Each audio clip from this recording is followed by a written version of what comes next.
Come manifest your best life with 190 Vision. Here's a question for you. Mm-hmm. You've heard the term mass consciousness, right? Yes. In your opinion, what's your understanding of mass consciousness? It's where a majority of people think pretty much the same way or believe the same thing. You want to give an example? Or do you have an example to give? Well, trying to think of a good one. In the United States, people believe that in order to relax and enjoy yourself, you have to have a party or go somewhere, maybe on a vacation, or you have to do something. You're always spending money and doing something to entertain yourself. Okay. So mass consciousness doesn't have to be something bad then, is what you're saying. Right. Okay. That's a good point, right? Because maybe when people hear it, they're thinking, oh, it's always negative. Yes. And that's not necessarily so. Correct. So today we're going to talk about mass consciousness. Okay. And again, we've established that it doesn't have to be a negative thing. And again, the way we say that is somebody's perspective, right? Right. Because what someone might see as negative, someone doesn't see it that way. Mm-hmm. So it's about people thinking a certain way or allowing themselves to follow what everybody else is doing or saying, correct? Correct. So it's not just thinking a certain way, it's also following through on it. Whatever that might be, correct? Right. For example, with the soccer teams that we coach, we talk about what? We talk about as long as they're part of this, first of all, they have to sign a contract. Mm-hmm. And people might find that interesting because this is middle school and high school teams. Right. But they have to sign a contract. And there are certain things in that contract that they have to follow. Do you recall what some of those things are? Yes. Okay. No using foul language. Mm-hmm. No drugs, alcohol, or tobacco. Bullying is not allowed. The putting down of any teammate is not allowed. You must work together as a team. You must lift each other up. Well, it's not just putting down your teammates. Mm-hmm. What about putting down players of the other team? Oh, right. You have to have good sportsmanship and make sure that you are respectful to the other team coaches, the other team's parents, and whoever's around. As well as the officials. Correct. Mm-hmm. And even the parents sign this contract, right? Yes, they do. Well, that's a form of mass consciousness, isn't it? So you might not think about it that way. No, I didn't. Well, what are we saying? We're saying, here are some rules that you have to follow. The moment you agree to follow something, Mm-hmm. you've agreed to mass consciousness. Hmm. You didn't think about it that way, did you? No, I didn't. All right, so for example, medical doctors have a certain mass consciousness. Mm-hmm. Lawyers have a certain mass consciousness. Teachers have a certain mass consciousness. See where I'm headed with this? Mm-hmm. It's not just, you might be thinking, well, like you talked about, well, I want to relax, so let me have a drink, or whatever that is. Mm-hmm. There's more to it than that. It's a group of individuals that have decided that they're going to behave or think a certain way. Okay. So how does that apply to what we're going to talk about?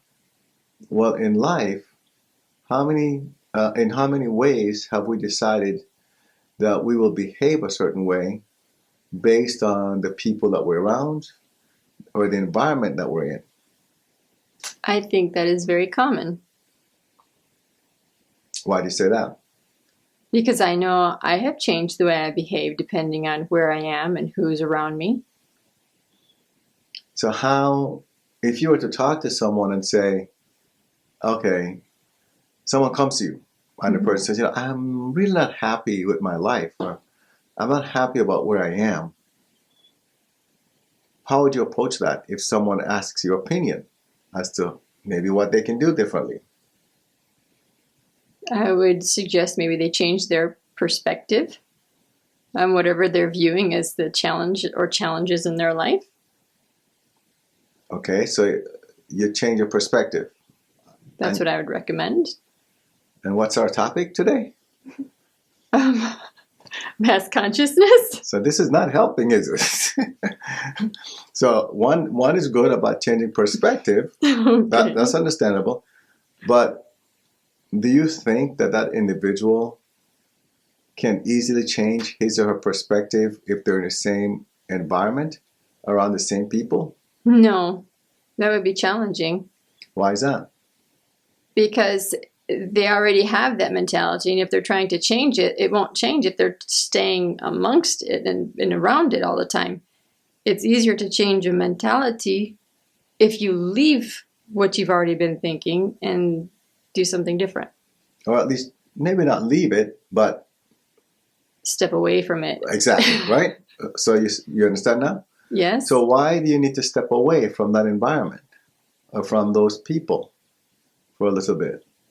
So that you can get, as I say, a different perspective, but also that energy that they have with all their thinking is still in their group, and you can experience something different. Now you just No. said something that's key. You just said what? You should step aside from the group Uh-huh. so you can get a different perspective. Right. But before you were saying the first thing you should do is Change your perspective. So what happened? Sounds like you've changed your perspective. Well, I think it's the same thing because you're still How is changing it? your perspective. But you just said To change your perspective, you'd have to look at things differently, which to me would mean you've got to leave what you've already been doing for a bit. but that's not changing your perspective. Oh, okay. That could simply be that, you know what? You just happen to leave and realize that when you leave, you Mhm. feel different. Or that your experience is different. It's not something that you did on purpose. Oh, okay. Do you follow? I follow. Now, why do I say that? Because we've said many times that when someone starts to say the violet flame, what happens? I mean, almost 90% of the time, what happens? They start experiencing changes. But what kind of changes? And I'm talking about one that makes them panic. I mean, we get phone calls with this, we get messages with this. They start to say the violet flame, and there's one big change that starts to happen, and they start to panic. Family and friends start to distance themselves from them. Exactly. Right? Mm-hmm. Now, did they do it on purpose? No. So going back to your little presentation earlier about how you have to change your perspective to decide to leave the environment, does that really, as they say in my cousin Vinny, hold water? No. Got it? Because But if you're saying the violet flame, you're definitely changing your perspective. But not no, necessarily. you're right. I said the violet flame, and I wasn't changing my perspective. I simply said the violet flame because I said, well, let me see if this is even worth saying. My perspective was not changed at all. Okay. I just said, well, let me just, because I will test anything. Mm-hmm. All right? So that doesn't change my perspective. Okay. When I approach to something, at least I'll give it a chance. Right? But that was not a change of perspective. But as I said it, I noticed some things were happening. Now, the perspective starts to change. Get it? Mm-hmm. So here you are, you're saying the violet flame. All of a sudden, you notice this person that you were friends with decides not to return your phone call. What's happening there? If you notice the violet flame, what does it do? It cleanses, right? Right. It cleans things. Mm-hmm. It cleans environments. It's cleaning your environment, whomever it is that's saying the violet flame. Mm-hmm. And without the individual realizing, the environment is being changed. The distance is being created between them and whomever these other individuals are that are holding them back from moving forward. But what do they do instead? They panic because they want to hold on. They don't understand that what they need to do is to let go of that mass consciousness, whatever that was, Mm-hmm. that way of thinking and that way of behaving. So instead, they Yes. want to hold on to it. Mm-hmm. And they don't want to say the violet flame because, oh no, things are changing. Well, no, I wouldn't say that, but once we explain to them what's going on, Mm-hmm. that's when they bring things like that up, right? Well, Right. am I going to lose them as a friend or as a husband or whatever that is? Mm-hmm. What do we normally say? Not necessarily. Right.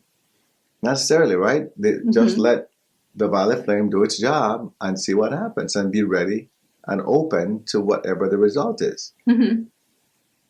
But that had me thinking, so even we've talked about mass consciousness, how to avoid it, and I realized for the first time that the first tool that someone gets when they contact 190 Vision is the way you avoid mass consciousness. The violet flame starts doing its job. You don't have to worry about trying to figure out how to get out of these environments and these ways of thinking that you have, because it helps you cleanse it. What's so important about that? Because we make a lot of decisions based on what people think about us. We're worried about if they're going to like us, right?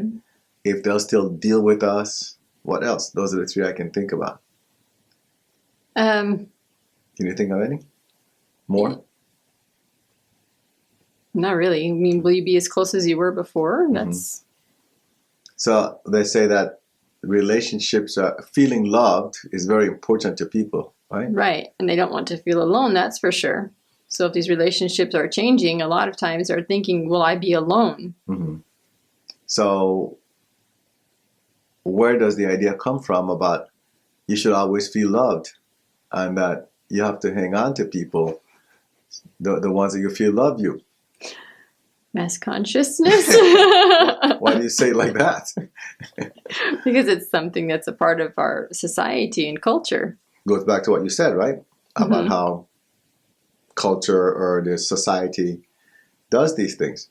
So if you notice, people have bought into that. Oh, if I'm by myself, I'm lonely. If I'm by myself, then something's wrong with me.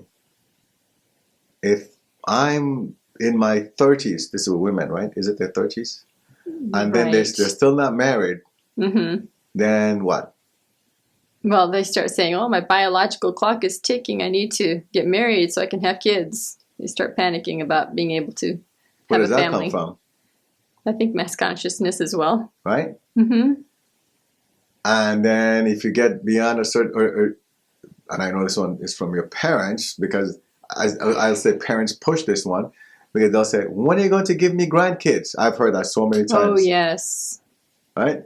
So you hear that as an adult, whether you're male or female, what do you start to think, or how do you start to feel? You feel pressured. Well, some people probably, right? Some people don't care. But, but then you can see how the pressure builds. And it can create a strain in a relationship too. Oh, how so? Well, if your parents keep pushing, or loved ones keep pushing, saying, you need to get married, you need to have kids, you need to get your family going now. I'm getting older, I need to, be there, part of your life. Then if you don't want that in your life at the time, and they keep telling you that, then you might start to grow resentment. Oh, I don't want to go around them because they're going to keep doing this every time I'm over there with them or every time I talk to them. And you tend to distance yourself. At least I've seen people do that. They distance themselves. Well, I don't want to be around them because they're going to ask me when I'm going to have kids again. So where does that mentality come from? Again, I'm not sure, but I'd say mass consciousness. Why is that so? Thing. So think about it. What do people normally say? If somebody, and this is where they put it, if somebody's getting on your nerves, or you're unhappy around people, or they're saying things that you disagree with, what do you do? Well, I've been told just walk away from them. You don't have to deal with them. Right? So walk away from them, right? Right. No, just ignore them. Exactly. Now, you can walk away, like in martial arts, they used to teach us, we should take care of ourselves. So we learn all these techniques to protect ourselves. And then as you advance, then you're taught, you should never fight. Like, what? Then why am I doing all this? Right? But once you understand the balance, then you realize you didn't waste your time learning all the techniques, and you want to learn more because you do understand that it's about staying in balance. I believe that people, when they hear the statement about just ignore them, they take it to the extreme where it's like, don't deal with them at all. Right. And that's not necessarily so. How are you going to learn from someone if you decide not to deal with the individual? You won't. And you won't learn how to handle the situation if it comes up in other areas of your life. Does that mean they have to get into an argument with individuals? No. But so many individuals think that when we talk about stand up for yourself, what do they think about? When you hear that term, stand up for yourself, what does that Oh gosh, create in your head? it creates like the look of a brave soldier or warrior. I'm standing up. I'm telling you who I am, and what to expect from me, and I'm not going to listen to you anymore. And yeah, defending yourself. Here's a big question for you. And I'll use this one only because I'm familiar with this one. If you were to think back to some of the most famous people in the world, right?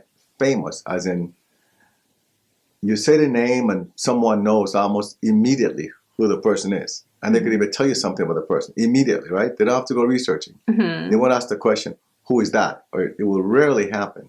Who would you think about? What name would pop into your head immediately? Michael Jordan just popped into my head when you said that. Michael Jordan, right? Do you think that if you went anywhere else that you might say Michael Jordan, somebody will know automatically who that is? Yes, around the United States especially, yes. I didn't say United States. Around the world, yes, I think there are people who will know who Michael Jordan is. But will everyone practically know who Michael Jordan is? No, not everyone. I'm talking about someone that everybody would practically know. I mean, like maybe 97% of the people, the moment you say their name, they know. Okay, like Jesus? Exactly, right? You know something? Now, when was the last time you read something or you were told that Jesus stood up for himself by retaliating? I have not read that. So what do you think stand up for yourself means? If he's so famous, they even have the book that has the most copies published anywhere in the universe is what? The Bible. The Bible, by far. How is that possible? When here's someone that never ever got into a fight that we know of. Now, he whipped some people in the temple, right? That's about it. How is that possible? That's a good question. Because he told people, turn the other cheek. Turn the other cheek. Right. It's like, okay, if you turn both cheeks, you don't have any more to go. What do you do? I don't know. Okay. Right? But that's because, again, you're taking it literally. Exactly. And that's what people do with all these things when it comes to this mass consciousness. I believe that these are things that were taught a long time ago, but then people have taken them out of context. Now, this is just my opinion. This is not something that I was guided to say. At least I don't think so. I just believe that that's what has happened. Because by themselves, if you listen to these things, they could sound really wise, but taken to the extreme, they're not very good. It's like Jesus says, oh, if you get hit on one cheek, just turn the other one. Let them hit you there too. He never said let them hit you there. He just said turn the other cheek. What does that mean? He's saying learn to forgive. Right? Just forgive.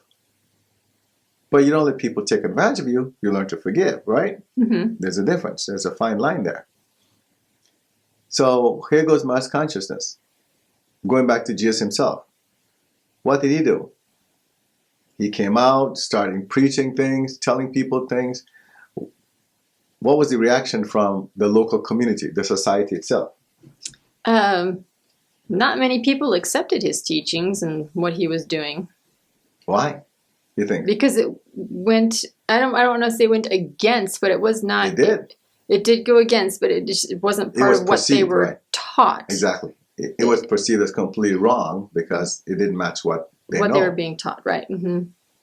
What is that? Mass consciousness again. Right. See that? And then what happened to Jesus? Oh, they killed him for it. Right? So you notice something? He lost his life. He was crucified because of that. He didn't stand up and fight. Not the way we think. Not in a physical way. But the reason why we're talking about him now is because what he did was that powerful that people still talk about it now. But he never, ever fell to peer pressure. He never, ever just followed people because all these other people believed in what they said was the right thing. He followed what he knew he was taught, and that's what he followed. The teachings itself is a very interesting thing, right? Because what it teaches us is completely different than what's in society right now, even what the churches teach us. And even back then, he was battling churches. Mm-hmm. I remember they said, oh, keep the Sabbath. And on one Sabbath, what was he doing? He was out there in the fields because the people needed to eat. He said, oh, feed yourself. Oh. I'm like, why would you do that? You're not supposed to do any of that. Well, guess what? It's necessary today. Or when you're not supposed to go and mix with who they call the Gentiles, right? Mm-hmm. The dirty race or dirty tribe, whatever you call them. You know, the ones that nobody, because they're sinners. And he got invited to dinner to go eat with them. And what did he do?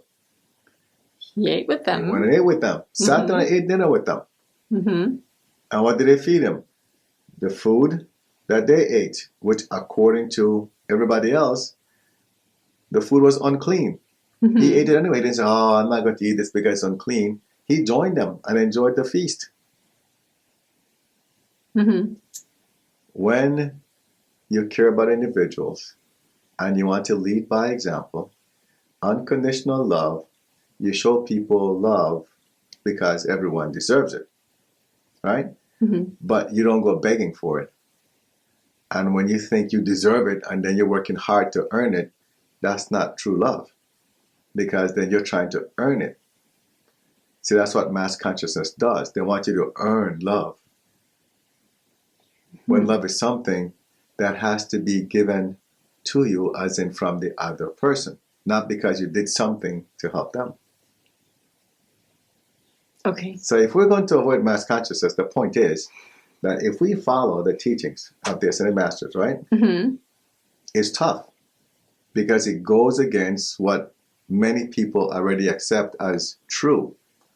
You know, they'll tell you it's not in the Bible.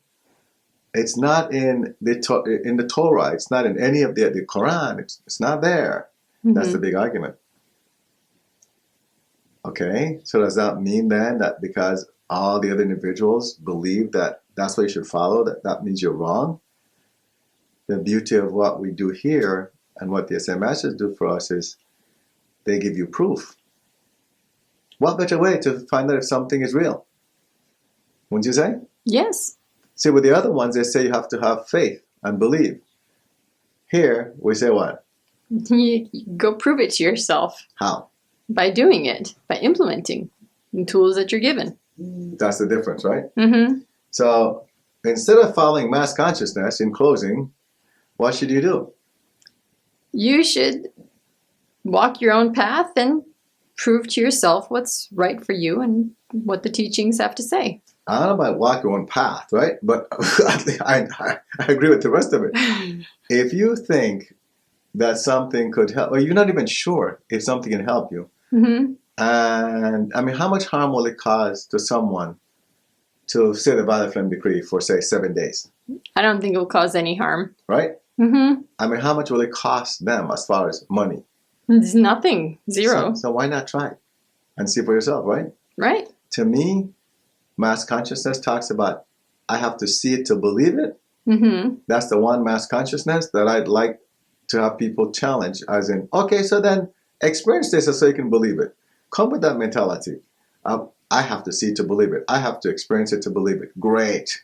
This is the one where you can literally use that same mass consciousness mindset to prove to yourself that you have the spiritual connection that people tell you you don't have and you don't deserve because you're just a real bad person. That's all I have to say. I don't have a microphone to throw down. Is that what they say? Drop the mic. I don't have the microphone to drop, so otherwise I'd drop one.